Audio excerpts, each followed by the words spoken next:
yolculuk başlıyor birazdan. Şu anda Moskova'dayım. Kamçatka'ya gideceğim. Kamçatka neresi diyenler olursa hemen giriyorsunuz Google Map'ten, bakıyorsunuz ayıların somon avladığı yer. Oradan bol bol fotoğraf göndereceğim.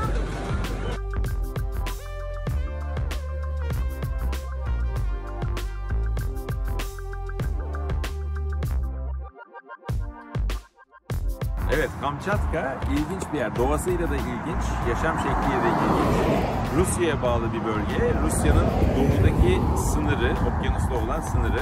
Arada işte Bering ile Amerika'ya birleştiği yer. Trafik sağdan, normal Rusya'da olduğu gibi. Ancak çok ilginç, direksiyonlar solda değil. Yani trafik sağda, direksiyonlar da sağda. Şimdi kafa karıştırıcı bir şey.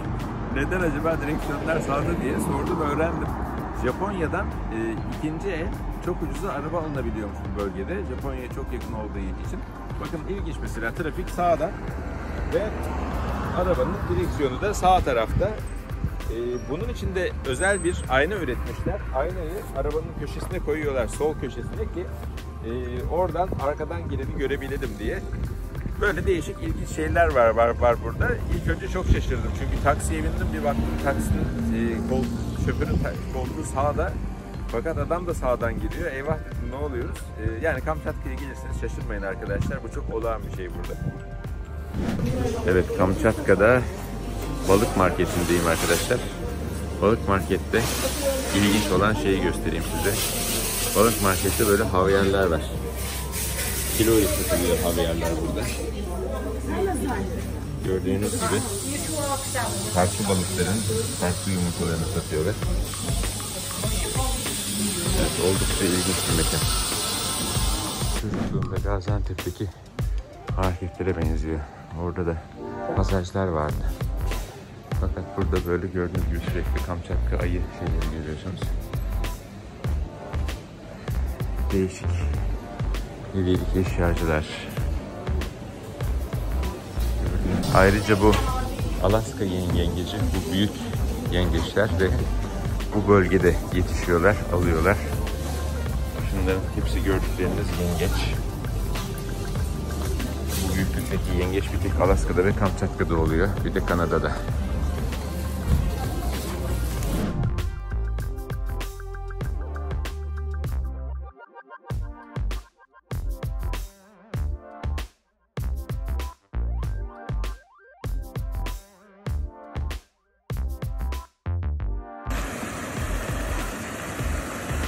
Evet, yazın eriyen kar suları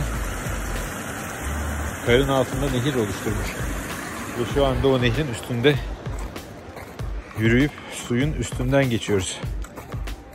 Her an bu buzda delinebilir işin doğrusu. Bu volkana giden yamaç. 2,5-3 saattir tırmanıyorum. Ancak yolun yarısına gelebildim.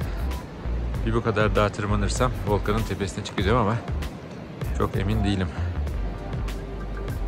Bu manzara bana yetti. Çok güzel. Evet, binlerce yıldır devam eden bir oluşum bu. Biz oluşumun herhalde daha ortalarında falanız. İnsanoğlu sonunu yakaladığını zannediyor ama bakalım kim bilir daha neler olacak. Sülfür kayasından çıkan duman muhteşem. Koku feci. Her taraf rengarenk.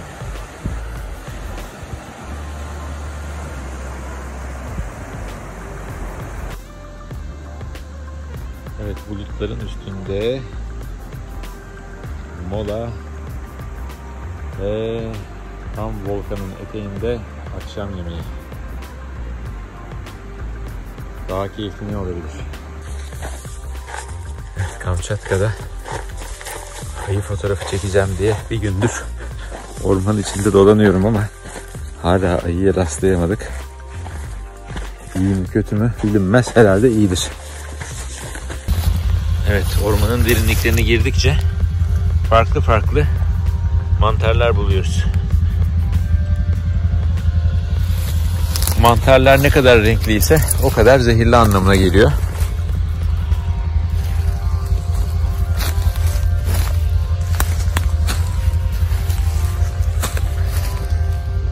Evet, zaten bu aracıda hakikaten ayıyla karşılaşırsak kaçıp kurtulma şansımız yok arkadaşlar. Çünkü o kadar engebeli ki ayı burada hop hop zıplayarak koşuyordur. Evet, giderek mantar kutumuz dolmaya başladı. Yavaş yavaş mantarları götürüp nasıl pişirildiğini öğreneceğiz. Sonrasında bir ziyafet bekliyor bizi. Evet, burada bir tane yenebilir mantar buldum sonunda. Bunu da sepetimize atıyoruz.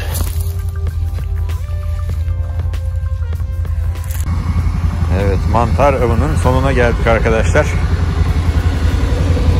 Gördüğünüz gibi sepetimiz doldu. Bu gece mantar çorbası var.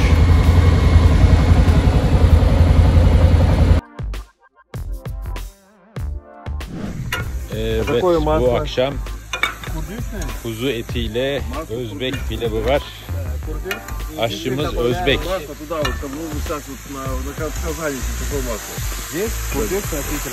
4 dil biliyor Nikolay. Nikolay. Merhaba de. For Turkish.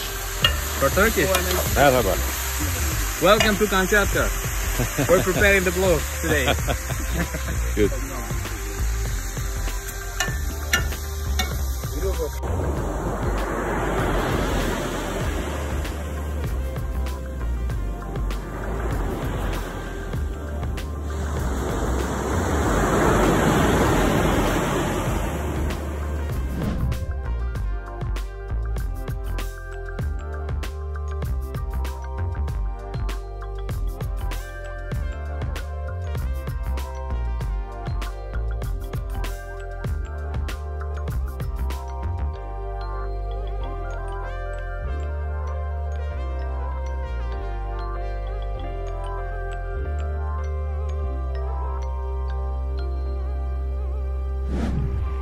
Evet, Kamçatka'da yapabileceğiniz en iyi atraksiyonlardan bir tanesi nehirde balık avı. Buranın kendine ait bizim alabalığın muadili balıklar var. Ya da bu mevsimde özellikle okyanustan gelen somonlar avlanıyor. Somonlar doğum yapmak için nehre geliyorlar. Ve nehrin durgun alanlarında yumurtalarını bırakıyorlar. Ve onun için Ağustos ayında, yani buranın aslında tabii çok da bizim yaz gibi olmuyor. Mevsim birazcık daha farklı. Kuzey ülkesi çünkü. Ağustos ayında somon avına çıkıyor herkes. Şimdi attım oltamı, bir şey gelmedi ama aslında çok kolay burada balık avlamak. Şimdi hemen beraber tekrar deneyelim. Oltamızı gönderdik. Yavaş yavaş çekiyoruz. Oltanın ucu dönüyor. Bu arada ben size şu arka tarafı göstereyim. Bakın şu arkada. Görüyor musunuz? Devrilmiş ağaçlar ve yanında patika yollar var. O patika yollar insanların yürüdüğü yollar değil. Onlar ayıların yürüdüğü yollar. Ve böyle gördüğünüz su birikintilerine ya da çok daha sığ akarsulara ayılar o yollardan, yani buraya o yollardan ulaşıyorlar. Yani şu anda bulunduğumuz yer ayıların akşamüstü yemek yediği alan. Ve şu anda saat 6 gibi, 6.30, 7, 7.30 gibi ayılar geliyor buraya. Ayılar geldiğinde biraz tabii ürkütücü olabiliyor. Çünkü ayılar çok büyük hayvanlar ve kaçma olasılığımız yok. Ama şanslıyız çünkü Ağustos ayı ayıların tok olduğu ay. Evet, birincisi salmon kita. Yani kita salmonu. Second one, salmon kijuç. Kijuç somonu. Third one, chair. Chair somonu. Fourth one, gray line. Gray line somonu. And rainbow trout. Rainbow somonu. Evet. Bugün nehirde yakaladığımız 5 farklı somon görüyorsunuz. Dr. Vitali Zoltikov. Hi guys. Evet. Kendisi inanılmaz bir balıkçı. Müthiş balık avlıyor. Ben bugün 10 tane balık avladım. Kendisi 50 tane balık avladı, öyle söyleyeyim. Süper. Say hi. Hi. Hi guys. Ve süper bir rinoplasti cerrahıdır St. Petersburg'dan. Ve 5 tane farklı somonu görüyorsunuz. Лицо мое не фотографируйте. Нет, нет, слушайте.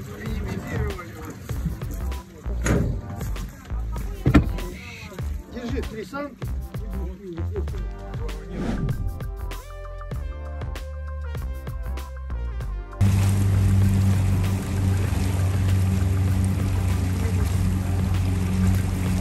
Рыбку дербанит там у него. Наступил на него.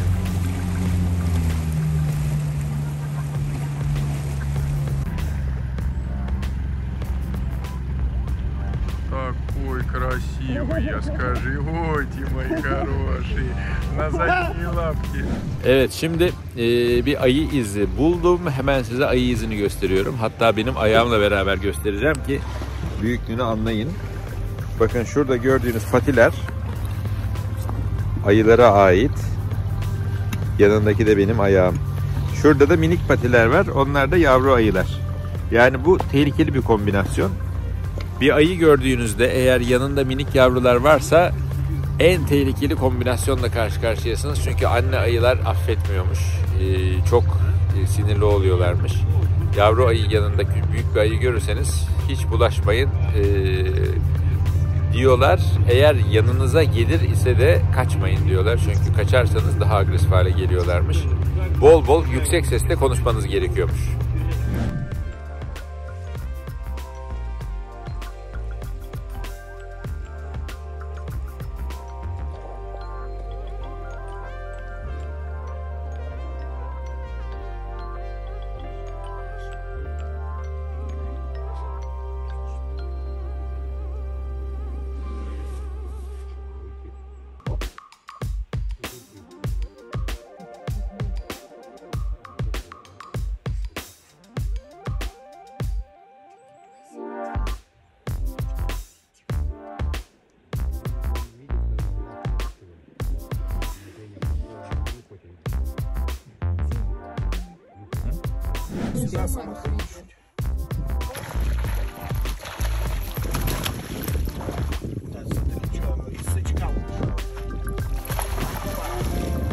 Самка.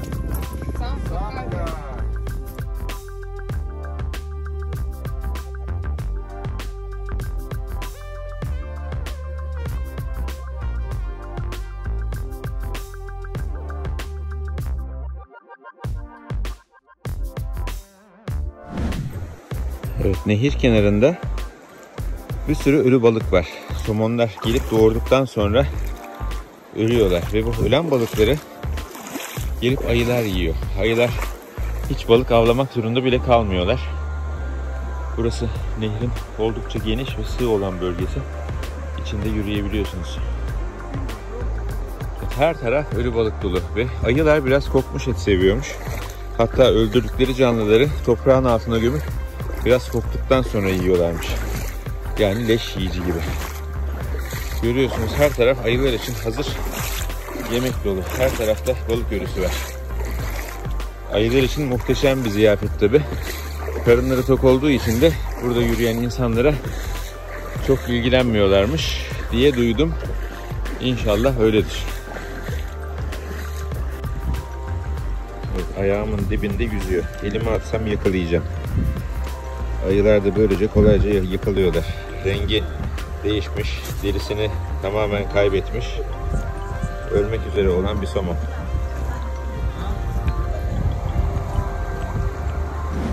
Evet, nehrin kenarında tuttuğumuz somonları pişirip yemek için bir mola verdik. Şimdi size somonları göstereyim. Arkadaşlar dilimlediler. Yanımızda mutlaka Kalaşnikovlu silahlı birileri var. Ayı gelirse havaya ateş atıyorlar, açıyorlar ve ayı sesten korktuğu için kaçıyor. Evet, takip edin beni. Ateşimiz burada. Patatesler için su kaynıyor.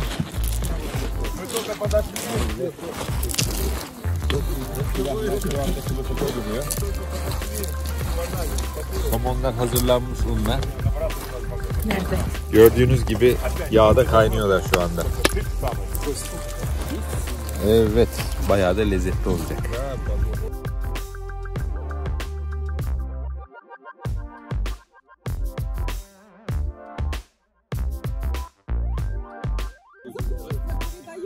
Bunun adı Samogon.